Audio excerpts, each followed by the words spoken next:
क्योंकि व्यक्ति परिवहन निगम की बसेज में लोक की यात्रा के लिए निकलता है और होली के अवसर पर एक सौगात आप दे रहे हैं। 150 नई बसेज आई हैं। पिछली बार हम लोगों ने पैसे की व्यवस्था की थी, परिवहन निगम ने बसेज दी और सबसे अच्छी बात की ये बसेज परिवहन निगम के ही वर्कशॉप में बन रही है। ये बड़ी बात है, हमें उसकी स्ट्रेंथनिंग करनी चाहिए। पुरानी जो बसेज हो चुकी हैं, 10 साल पुरानी बसेज अगर हैं, उनको स्क्रैप की तरफ ले जाकर के फिर से नई बसेज को खरीदने के लिए हम लोगों ने इस बार तो बजट में 1000 नई बसेज खरीदने के लिए 400 करोड़ रुपए दिए हैं परिवहन निगम को। और पहली बार इतना पैसा अलग से मिल रहा, कुंभ को छोड़ करके इतना पैसा पहली बार हम लोग दिए हैं। और 100 करोड़ रुपए दिए हैं जो आपके बस अड्डे हैं, उन बस अड्डों को भी एयरपोर्ट की तर्ज पर विकसित करने के लिए अच्छी, कुछ को पीपीपी मोड पर लेके जाइए, कुछ को आपका परिवहन निगम स्वयं ही उसको बनाने की तैयारी करिए। और ये पैसा इसलिए दिया गया है कि आपने संकट के समय उत्तर प्रदेश वासियों को और देशवासियों के साथ आप खड़े रहे, इसलिए हमें अपने बजट से पैसा देने में कोई संकोच भी नहीं हुआ। क्योंकि आपदा बता करके नहीं आती है, उसके लिए हमेशा तैयार होना होता है। और सब कुछ आपके पास है, सामर्थ्य आपके पास है, स्केल भी है और स्किल भी है, ये सब आपके पास है। उसके लिए अपने आप को तैयार करना, अपनी सामर्थ्य का एहसास हमेशा कराना। इस सामर्थ्य का एहसास लोक कल्याण के लिए होना चाहिए, विकास के लिए होना चाहिए, हड़ताल के लिए नहीं, अराजकता पैदा करने के लिए नहीं, सामान्य नागरिकों को परेशान करने के लिए नहीं, सामान्य नागरिकों को राहत देने के लिए इसका हमें उपयोग करना चाहिए। और ये सचमुच आज अच्छा है कि 75 जनपदों के लिए एक एक राजधानी सेवा। और सच्चाई तो यह होगी कि बलिया को जोड़ने के लिए परिवहन मंत्री जी ने रास्ता निकाला होगा, तो इसके लिए आखिर बलिया सीधे तो कोई उड़ के जा नहीं सकती थी, इसलिए उन्होंने कहा कि चलिए इसी बहाने से भी 75 जनपदों को हम जोड़ लेते हैं। लेकिन अच्छा प्रयास है, ये अच्छी बस सेवा आप दीजिए और राज्य सरकार इसमें भरपूर सहयोग करेगी। 75 बस सेवा आज शुरू होने जा रही 75 जनपदों के लिए। होली के अवसर पर परिवहन निगम को पहले ही हम लोगों ने कहा था कि भीड़ भाड़ हो रही है बस स्टेशनों पर, रेलवे स्टेशनों पर, एयरपोर्ट्स पर। अगर हम अच्छी बस सेवा दे देते हैं तो उसका लाभ होगा लोगों को, कॉमन मैन को उसका लाभ होगा। आसानी से लोग अपने घर में जा सकते हैं, अपना पर्व और त्योहार मनाने के लिए आसानी से लोग जाएंगे। होली है, दीपावली है, विजयादशमी है, रामनवमी है, शिवरात्रि है, जन्माष्टमी है, यही तो आयोजन होते हैं जब व्यक्ति अपने घरों में जाकर के अपने सगे संबंधियों से मिल लेता है।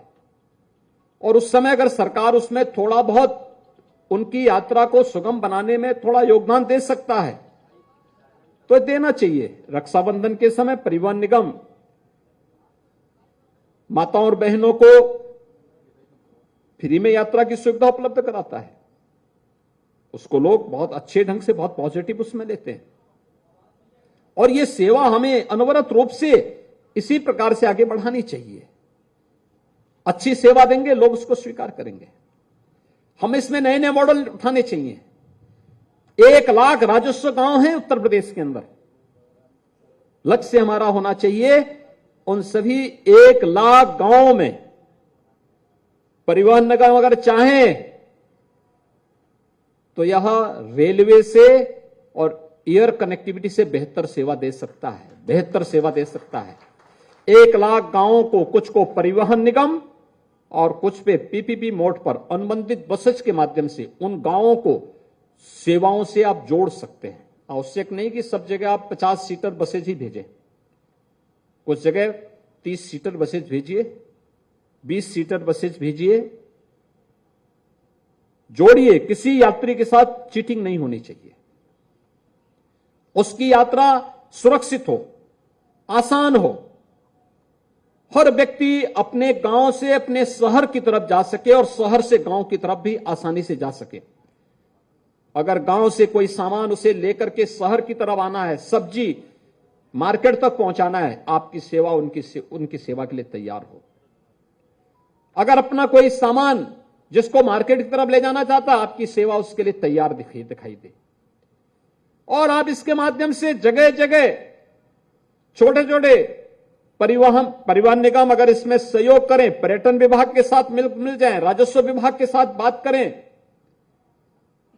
कहीं पर अच्छे ढाबा बने, जनता को बुनियादी सुविधाएं मिलें, अच्छे होटल बने, लोग जाएं, उनका उपयोग करें। आप मान के चलिए 1 लाख स्थानों पर आप ये सुविधा उपलब्ध करवा सकते हैं और लाखों नौजवानों को नौकरी, रोजगार और स्वावलंबन की ओर अग्रसर कर सकते हैं। पीपीपी मोड पर बस अड्डों को आगे बढ़ाने की कार्रवाई तत्काल आगे बढ़नी चाहिए। 5 को कल किया है, लेकिन इसको तेजी लाने की आवश्यकता है। कोई व्यक्ति आता है, सबसे पहले उसका वास्ता पड़ता है बस स्टैंड पर। बस अच्छी हो, साफ सुथरी हो। हम अपने कार्मिकों को प्रशिक्षित करें इस बात के लिए। एक चालक है, उसका काम केवल आकर के स्टीयरिंग पे बैठना नहीं होना चाहिए। एक परिचालक है, वो केवल आकर के केवल टिकट ना काटें। हम पहले आए, देखें, वह बस हमारे लिए धर्मस्थल जैसा पवित्र होनी चाहिए, क्योंकि हमारी आजीविका का आधार बन रही है, दर्जनों लोगों की सुरक्षा का आधार बन रही है, उनके गंतव्य तक पहुंचाने का कार्य कर रही है। उसकी सफाई करें। उसको पहले से, अगर बस 8 बजे चलनी है तो 1 घंटे पहले आकर के हम पूरा उसकी फिटनेस चेक कर लें, देख लें कहीं कोई दिक्कत तो नहीं है। अगर हम नियमित रूप से इन कार्यक्रमों को करेंगे, देखेंगे, और कोई भी अगर टूट फूट हुई है तो तत्काल उसकी मरम्मत भी कर लें। आपके पास अपनी वर्कशॉप है,